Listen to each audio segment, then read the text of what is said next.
nhớ trong đó nó mà chè của giờ mua của lúc công thay này giờ của nhà xa tàu nó mà chè tàu lìa pe nó này giờ tàu pe nó giờ là xa tôi trò thì ta chỉ nó của giờ mua là xa tôi trò nhớ tao học khử chè cũng mua tao học khử đó sau đó nè sau cái xe của mình giờ mua của lúc công thay người trong này chả nó thế dùng gạo theo tàu xe nhẹ bỏ đi chả nó để này sau cái xe nó chụp hình sau đó nè để bây giờ xin gì đi là thế nào cuối này sẽ để cũng thay chỉ tàu ít lẻ cũng thay chỉ tàu bỏ từ tí này ở xa cho cũng đã tôi chỉ cũng thay chỉ tàu thế chứ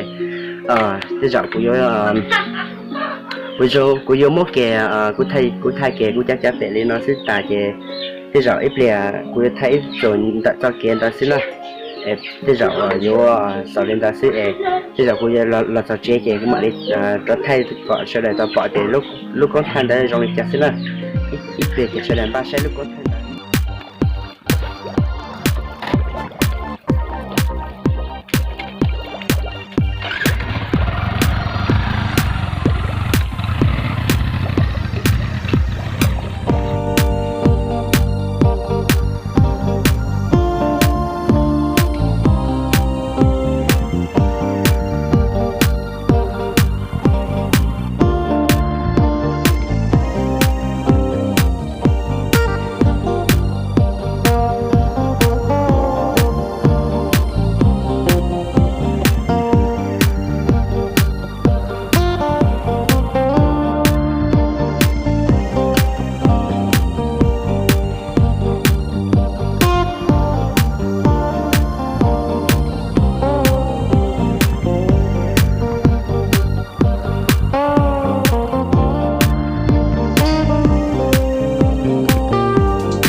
nhớ dùng đó chỉ là tức là tập chỉ lại đó cái xe này tức là tập chỉ lại chỉ mà tôi muốn người ta lấy sao tốt rồi đi chạy ra thì buổi xe này buổi xe thế buổi dùng thì chỉ dùng này để là thì buổi xe này để cứ để hồi đi đại chỉ buổi xe thế nào chỉ để cứ để mất thằng cái gì mất thằng xe như vậy nè chỉ nói cứ mua là cái xe thế rồi bỏ xe cho người cha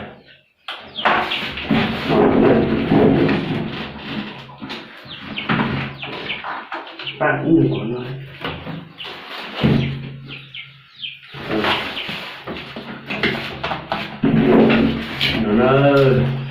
cho nên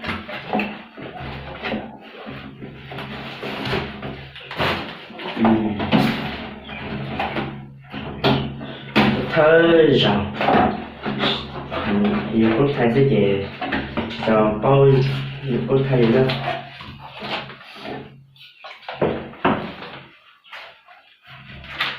trên nói là trên đó khe thế nào nên trên đây các khe bảo dù ô đi chả xếp để nó sắp luôn nên là luôn sắp pin nó xuống để nó để bảo hết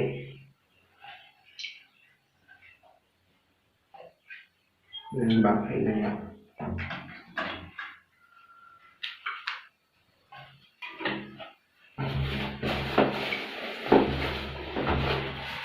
mình chỉ là luôn liền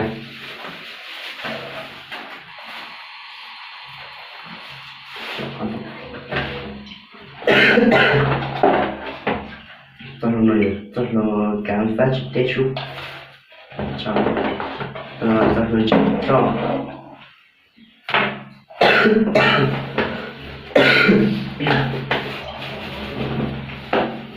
nữa chỗ luôn nữa thì luôn máy thế này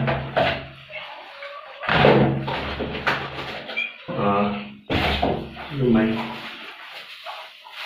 trời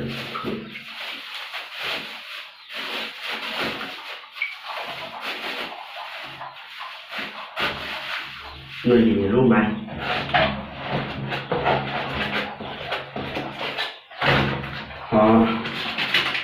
để bán luôn thì để rồi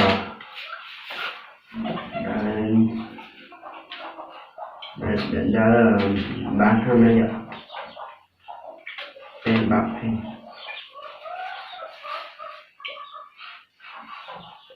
để bạc hay này cho khăn lúc nào thì tạo ra chúng ta chỉ mất cho nào mà thì bây giờ là sai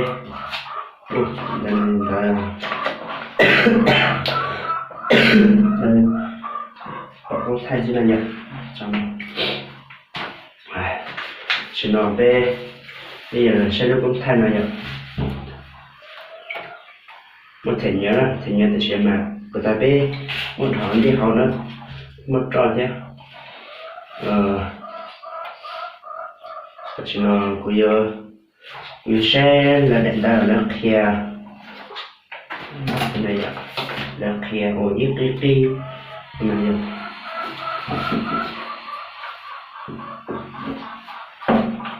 giờ người thì sẽ được chít đi này ạ sẽ được chít đi để liền với thế cho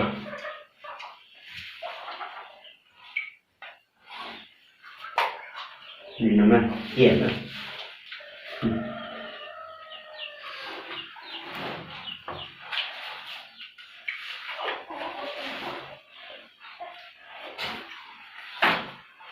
còn chỉ tập bộ thôi nữa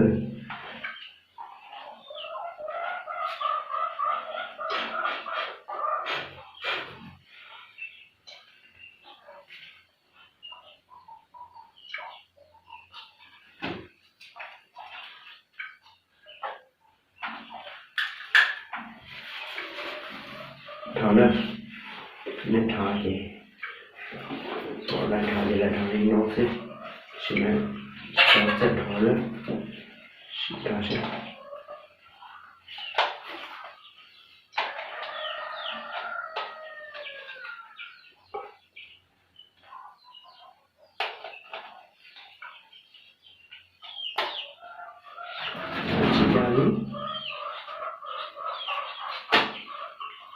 tàu nữa chúng ta chỉ tàu nữa tôi chỉ chuồng ngoài chủ nhưng mà chúng taจะทานตัดรสชาติ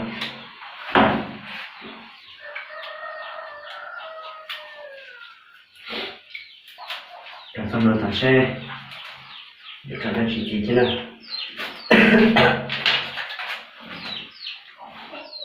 ที่จะไปจะทำอะไรที่จะอยู่dùng trồng lên gì theo san thủy san nồng hoặc là san nồng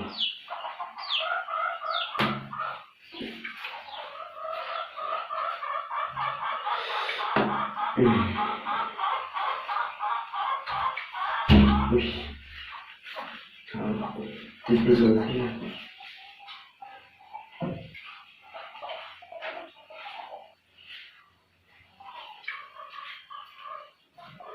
Yes. She go take it, she brush in here. Cutting it on a school. She put her it in your girl out here.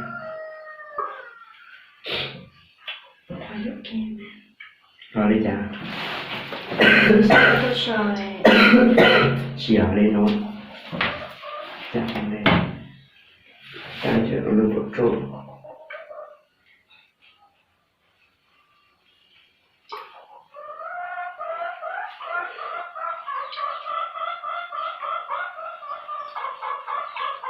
Tôi đi ra. Bây giờ tôi đi đâu chứ? Có xem bạc không?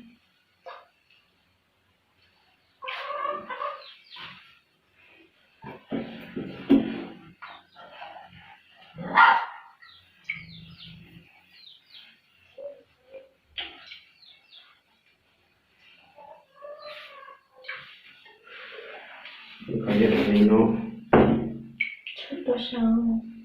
Chút tôi sao?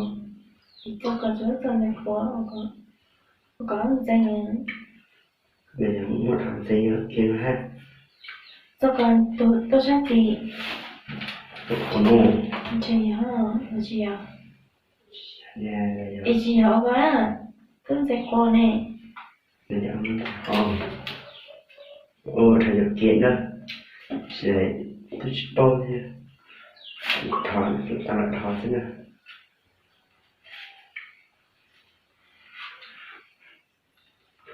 Cũng thêm bông thỏ nữa.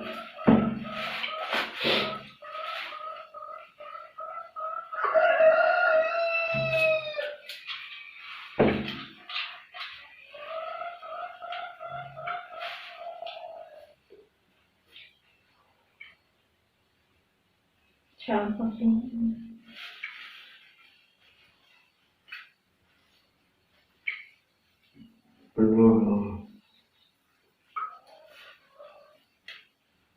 Tạo nữa sẽ xác định nó thế nào? Giờ là xe tạo ra xác định nó xe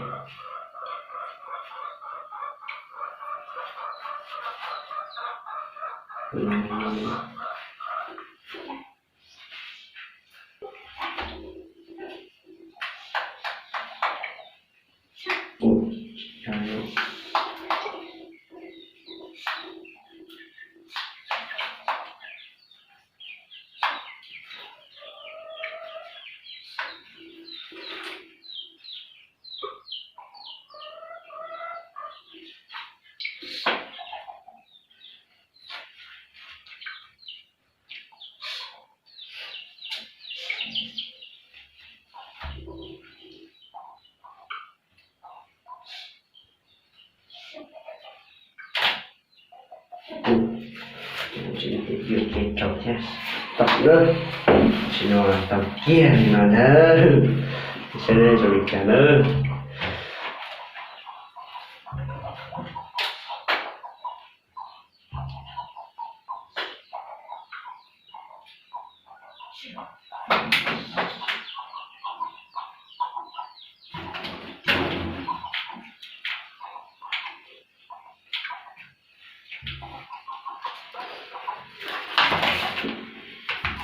kita fokus di sini.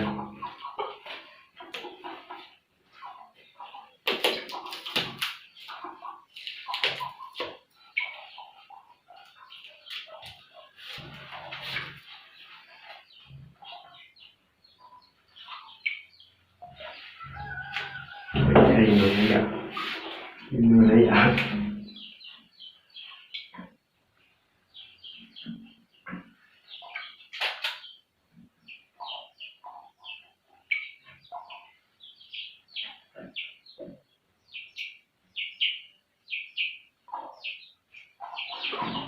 Merci.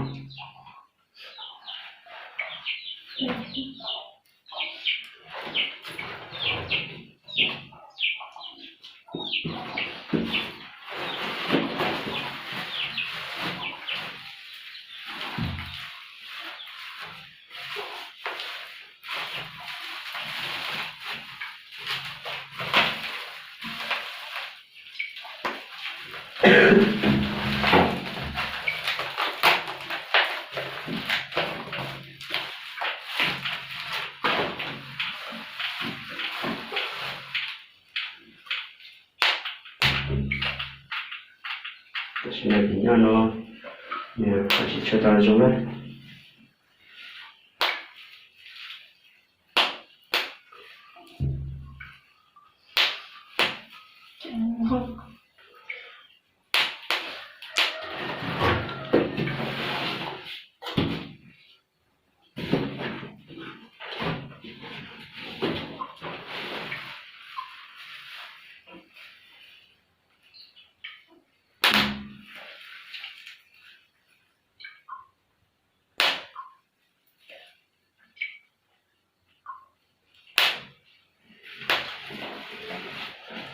Ở trên nên nó sẽ là trong cái gì đó là chỉ ta bác sĩ thế để nên nó sẽ là để thế giờ về thế giờ bùa vô một sĩ thay thế sẽ là dùng cái chặt thế không phải thế giờ dùng một sĩ thế chặt thế nó để nên nó sẽ là để dùng sẽ là nó tốt